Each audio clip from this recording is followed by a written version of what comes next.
다음 소식입니다. 매년 들려오는 인구 감소와 지역 소멸에 대한 소식, 여러분은 얼마나 심각하게 받아들이고 계신가요? 워낙에 자주 들리는 이야기라 이제는 큰 감흥 없이 흘려듣는 소식 정도로 생각하시는 분들도 계실 겁니다. 네, 그렇다면 이렇게 이야기해보면 어떨까요? 올해 수능 시험을 치르는 수험생이 약 50만 명인데 20년 뒤에는 이 숫자가 20만 명 아래로 떨어질 예정입니다. 유치원부터 대학교를 넘어 취업과 주택시장 전반에 진입하는 인구가 절반으로 줄어든다는 얘기인데요. 보다 자세한 현황을 통계로 살펴보겠습니다. 양진호 기자입니다. 최근 발표된 올해 2분기 인구 동향입니다. 6월 출생아 수가 사상 첫 10,000명대로 진입했습니다.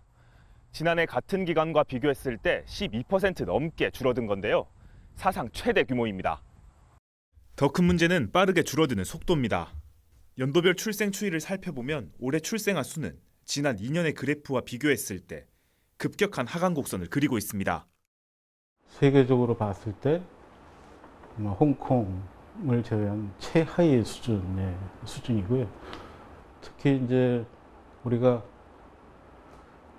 국가에서 인구 규모의 유지를 위해서는 약 한 2.1명 정도 좀 돼야 되는데 불구하고 그 수준은 훨씬 미달돼 있고요. 특정 지역에만 국한된 현상도 아닙니다. 경남에선 올해 상반기 신생아 수가 전년 동기 대비 3,500명 이상 감소했고 울산, 충북 등도 모두 3,000명 넘게 줄어들었습니다. 강원도를 제외한 모든 지역에서 아이 울음소리가 급격히 사라지고 있는 겁니다. 이렇게 되면 어떤 일이 발생하게 되는 걸까?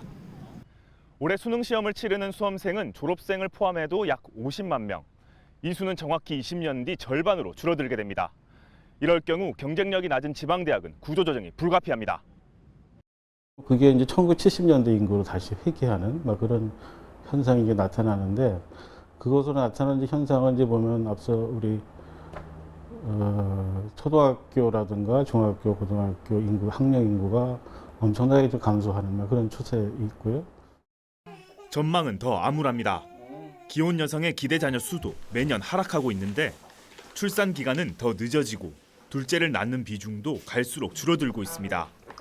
결혼에 성공하는 커플의 수도 10년 사이 절반으로 뚝 떨어졌습니다. 그나마 강원도는 매년 태어나는 신생아 숫자가 8,000명 선을 지키며 줄어드는 속도는 타 지역에 비해 상당히 느린 편입니다. 하지만 도내 18개 지자체 중 이미 15곳이 소멸 위험 지역에 이미 진입을 했습니다. 이대로 가다가는 우리나라가 서울만 남은 도시국가가 되는 것이 아니냐는 경종의 목소리가 여기저기서 울려 퍼집니다.